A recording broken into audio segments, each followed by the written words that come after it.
Let's join hands with governments to make our environment conducive for business to strive. Welcome to Business News. My name is Helen Eric Geminiwa.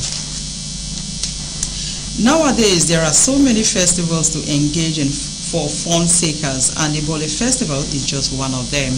This year's edition was held at the Yakubu Gowon Stadium in Port Harcourt, and the program, which witnessed a display of varieties of roasted plantains, yam and fish, also had Malta Guinness on ground to tantalize the birds of those who wanted a non-alcoholic drink to wash down sumptuous meal.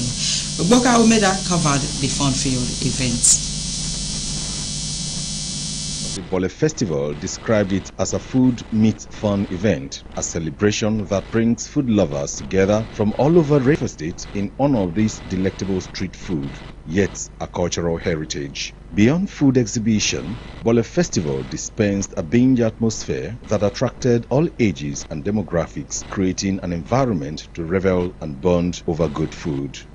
I came here to have fun, make new friends, feel nature, and feel the blessings of God for his children. Because Bole Festival is what makes Port Harcourt for have a uniqueness. Everywhere, the serene environment, the Bole itself. In fact, I had a great Bole yesterday at the Bole stand, and the other shops that are selling here, it's been great actually. Generally, I can see friends and family coming around, having a good time, and I think it's always important for us to take out time out of our very busy schedule to just come out, celebrate ourselves, have a good time, and just relax. The annual ritual has subsequently formed a community of ardent supporters spreading the energy like a wildfire. The Malta Guinness stand was rather a beehive where fun lovers queued to have a sip of the non-alcoholic malt drink. For them, it gives vitality and energy. Why did you choose Malta Guinness? Because it's amazing. This drink is so nice, super nice. I didn't even need more presently. I need more.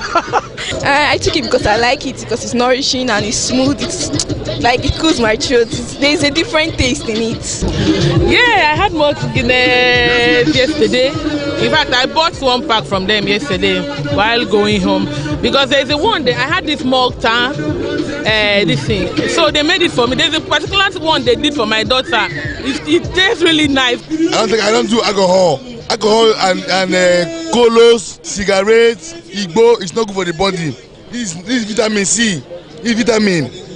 The assistant brand manager of Malta Guinness, Madam Ndupana Koji, who shared her thoughts about Bole Festival, said it is a push for a better world where people can continue to eat, play and connect for the social good, and dedicated to earth sustainability, partnerships and fundraising. Okay, so Malta Guinness, amongst other things, is all about sharing goodness, bringing people together to celebrate special moments.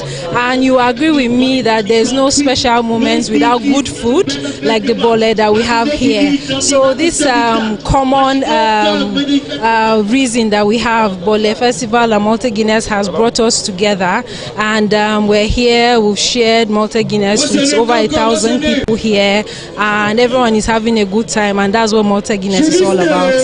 Madam Koji said the company wishes to give Port Harcourt residents a refreshing and nourishing experience. On why Malta Guinness partnered with Bole Festival and what makes the drink special, she reacted this way. To keep drinking Malta Guinness so that it will keep them energized. It's on the same level of energy as they are, so they need to keep drinking it so that they keep staying nourished and they keep sharing goodness like we're sharing goodness in Malta Guinness. Side attractions included eating competitions. Music added pep to the food fun event. Boka Umeda, RSTV News.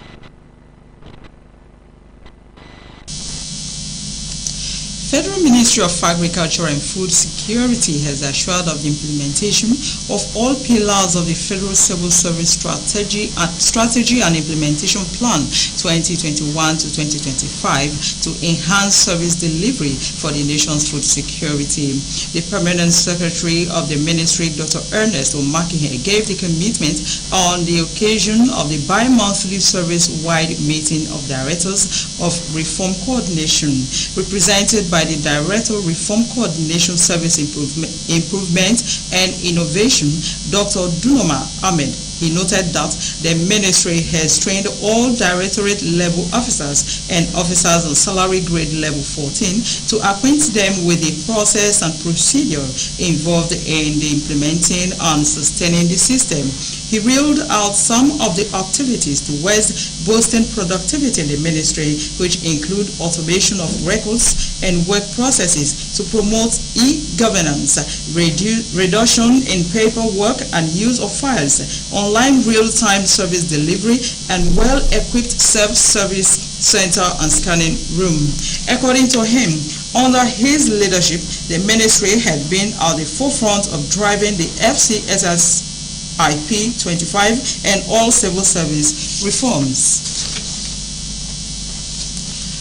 The Nigerian Electricity Regulatory Commission has insisted that the electricity distribution companies must not connect any customer without installing a meter in the premises. According to the Commission, which cited the 2023 Electricity Act in a tweet, said the Electricity Act 2023 mandates NEC to ensure that DISCOs provide quality service to customers. The Commission was emphatic that all new electricity connections must be done strictly based on metering before connection.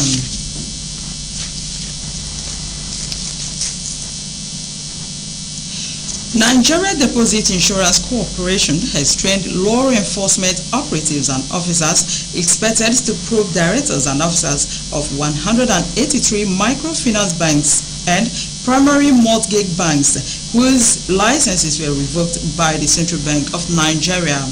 NDIC Managing Director, Chief Executive Officer Bello Hassan disclosed this during NDIC workshop for law enforcement operatives and officers from regulatory agencies held in Lagos.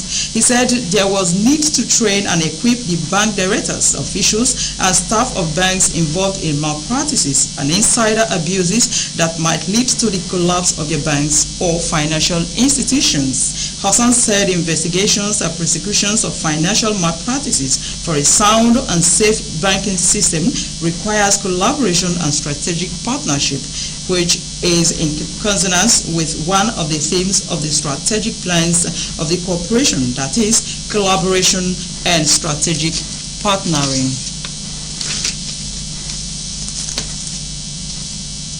The Murtala Muhammed Airport Commander of the Nigeria Customs Service, Ikeja, says it has generated 47.24 billion naira as revenue between January and July 2023, representing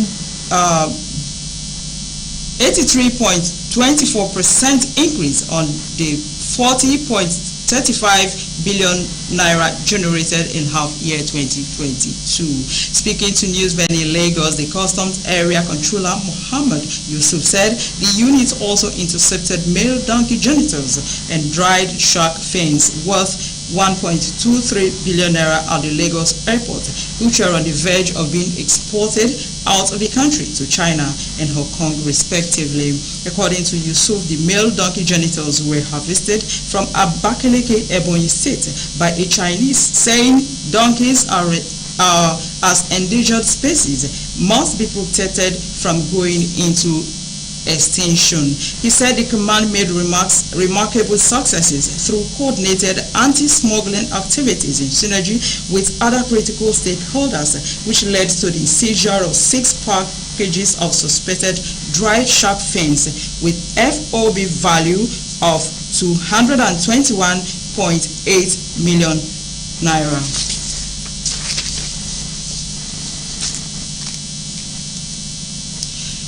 Central Bank of Nigeria, CBN, has introduced the go-live of the price verification system for importers. According to the Apex Bank, the successful conduct of the pilot run and various training held with all the banks. This is just as the Central Bank of Nigeria Financial Service Regulation and Coordinating Committee, in collaboration with National Broadcasting Commission, has advised Nigerians to stop patronizing illegal financial operators, otherwise known as Ponzi schemes, that spare in different forms. The Form M is mandatory statutory document to be completed by all importers to import goods into Nigeria. Therefore, all importers must complete and register Form M with authorized dealers when placing orders, whether the transaction is valid for foreign exchange or not. In a circular to all banks and signed by the Director, Trade and Exchange Department of CBN, Dr. S.O. Naji, the CBN noted that with effect from August 2023, that is August 31st, 2023, all applications for Forms M should be accompanied by a valid price verification report generated from the price verification portal. Oil prices has risen after falling for 3 straight sessions as the dollar weakened and China's central bank sought to bolster the property market and wider economy. Brent crude futures rose 67 cents or 0.8% to $84.12 a barrel, while U.S. West Texas Intermediate crude was up $1.01 or 1.3% at $80.93 a barrel. Prices fell more than 1.5% in the previous session on worries about China's embattled economy and potential for further increase in U.S. interest rates. China's central bank said it would keep liquidity reasonably ample and maintain precise and forceful policy to support economic recovery against headwinds.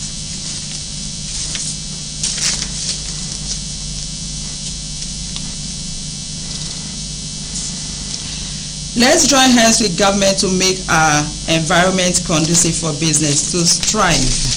This is the business news as compiled by Obiando Madume. My name is Helen Eric Jeminiwa. Good afternoon.